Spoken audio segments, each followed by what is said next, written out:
If you like gin and tonics, you're gonna want to watch this video. That was really annoying. Yeah, I'm talking about gin and tonics. If you wanna watch, watch.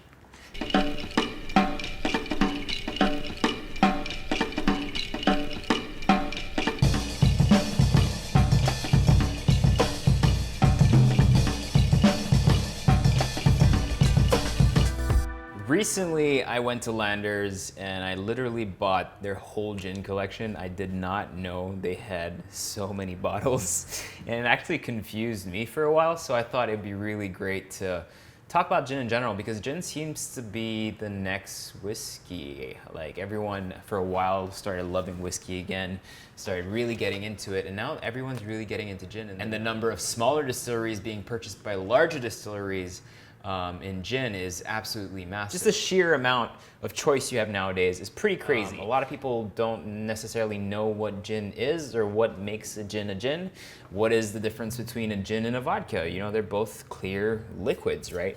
Well, they actually probably start sometimes at the same base. A gin is basically just a neutral grain spirit. So sometimes, yes, vodka will be made out of potatoes and stuff like that, but most of the time it's actually made from grains. So you start off with a very basic or really well done neutral grain spirit, and then you're gonna redistill it again, adding some botanicals. But there is one common thread that reunites all of them, and that's juniper.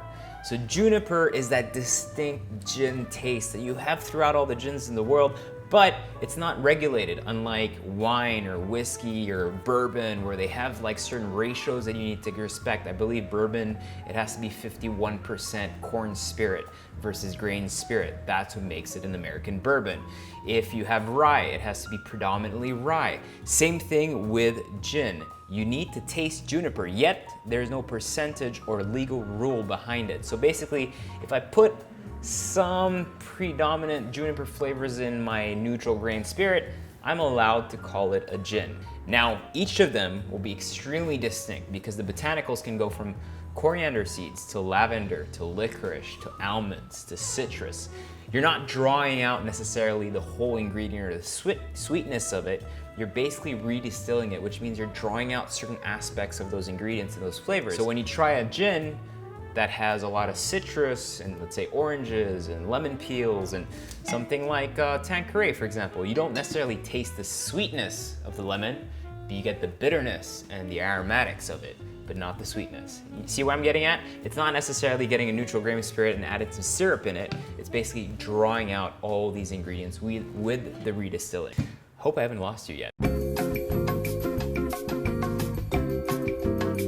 All that came about because gin and tonics are now huge again. Tonic water, just like gin, has sprouted this new renaissance where there's lots of different bottles and labels coming up on supermarket shelves and bars, so it gets all a little confusing. So tonic water is basically a carbonated soda, so carbonated water, that has quinine, and that's the predominant flavor that you get from it, which is something that they used to use, I think, in England long time ago. The soldiers used to take it because it was an it was something that basically helped them keep malaria at bay. So it first started as a medicine, just like a lot of like bitters and stuff. These things all started as medicines. So let's start with explaining, if you were in the house, how do you build your gin bar? Well, very simply, first you need to choose the gin that you want. There are a couple categories of gin that you'll find around the world, the most popular one being a London dry gin. What makes a London dry gin? It's basically neutral grain spirit that's been redistilled with botanicals, and that's it. No additions, no sweeteners, nothing added to it. The other one that's really popular nowadays is an Old Tom gin, which I think this one here, which is called Both's, is really popular, and it's coming back. So in the 19th, I think it was late 18th and 19th century, Old Tom gin was really popular simply because they had very rudimentary distilling processes. They weren't using column stills yet, and they had to kind of mask how strong the gin is, so they would add some sweeteners to it. So an Old Tom gin will usually be sweeter than a London dry gin. And the final category that you'll find is a Dutch Genever, which we don't have here today, but a really popular brand is something like Balt's Genever, for example. It actually starts off more similarly to a whiskey. It's actually a grain mash. It carries itself pretty well for barrel aging, which gives it a much more savory and kind of sweet flavor to it. I think they're actually delicious. It's actually a gin that you could quote unquote sip. There's not a lot of sipping gins out there. You always have to kind of mix it with, either dilute it with some ice and then it becomes a martini, or different things. But a Ball's Jennifer I can actually drink quite clean. So once you understand all these categories, every gin is different, and most of the time they're really gonna try to tell you what makes them different. And from there you taste them and then you decide what flavor profiles that you like. So a pink gin is simply a gin that takes hues of colors from things like raspberries, grapefruit, or things that have a reddish color that are put in the distillation process and that carry that color, that beautiful color that you see here. Another example is this Nordis, which they call an Atlantic Galician gin, which is from Spain. This one's actually quite interesting. A lot of people like this one nowadays. They apparently tried to recreate the flavors from the Atlantic wind on the ocean. I don't know what that means. And it's made from a grape pomace, actually, so that's what's used to make the spirit. And then they add different botanicals from the direct area in Spain, in Galicia, and it's quite nice as well. Something more common, Tanqueray gin, for example.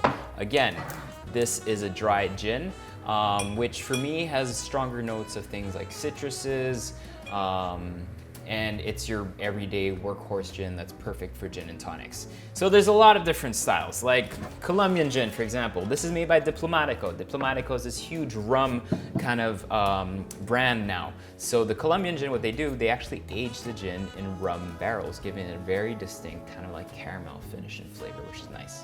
So I'm gonna teach you very quickly, once you have all this information that's stuck in your brain, I know this is a lot.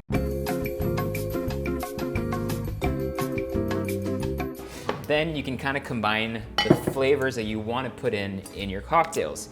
I'm only going to talk about the gin and tonic because I feel like everyone wants to make a gin and tonic bar. When you're at home and you want to put together a bar, it's very simple. You need your gins.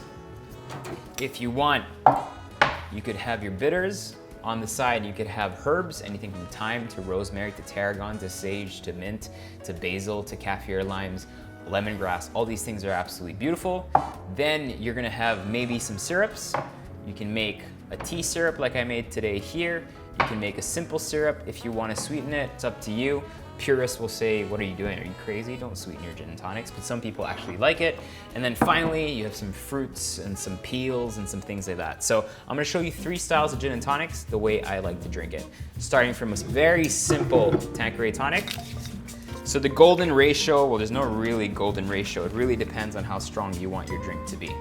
But I like doing 45 ml, so it's about 1.5 ounces of gin. I'm gonna add some ice to that. Mix that a couple times. When adding garnishes to my gin and tonics, I like to reflect the flavors that I personally taste when I drink the gin, or I taste or smell the gin. So something like Tanqueray for me, like I said a while ago, brings out notes of citruses. So we're gonna go ahead and add some citrus wheels. Not too much, but just enough to give you a great nose, a mouthfeel, or even just a tad bit of citrusy ginger as you mix it along. I also get a little orange in there, so I'm gonna go ahead and add some very thinly sliced orange wheels. You can use orange peels if you don't wanna add any of the sweetness to the fruit. And then finally, since I have 45 ml of gin in there, I'm gonna go ahead and add my tonic. I'll usually add anywhere from 125 ml to 200 ml, depending on how strong you want the gin to be. So here, we're gonna start with just 120, or you could just basically fill the glass up. Once it's in there, you wanna kind of release the bubbles. Rather than spinning it around, just put your spoon down and bring it back up so it releases the bubbles up. Taste it. That's a delicious gin and tonic. And finally, we're gonna finish with our Nordis gin. So again, glass. 45 ml of gin. You can put 60 ml if you want to be adventurous, and if you want to drink a bit more, then go for it. Then we're gonna add some ice. Mix the gin with the ice. Since Nordis is made with grapes, we're gonna add some strawberries, just to kind of have, you know, reflect those berry style flavors and notes. I'm gonna add a little bit of calamansi. I'm not gonna bruise them. I really wanna just have them seep their flavor very slowly. I don't want to crush them in there. And finish off with some tonic again. I'm just gonna fill up the glass The Nordis already has kind of like a sweeter taste, so with the strawberries and everything, it comes through really nicely. So there are tons of ways to do it, honestly. If you're not someone who likes dry gins too much, then you can go ahead and make a syrup like I did. This is a tea syrup. You put like 2 ml to 5 ml, anything just to kind of liven it up for you. If you're someone that has a gin that's slightly on the sweeter side, then you can go ahead and add some bitters. So I know that was a lot of information, but hopefully it kind of helps you. I'll put in the description box below a bunch of the flavor profiles of all these gins that are in front of me, so that you kind of understand where to go with it, and a bunch of articles on what gin is, where it's from. So if you're really, really interested, then you can go ahead and kind of educate yourself on the subject. But at the end of the day, it comes down to what you enjoy drinking. So yeah, cheers. I hate finishing cocktail videos with cheers. I just said cheers. All right, whatever. Cheers. Get out of here.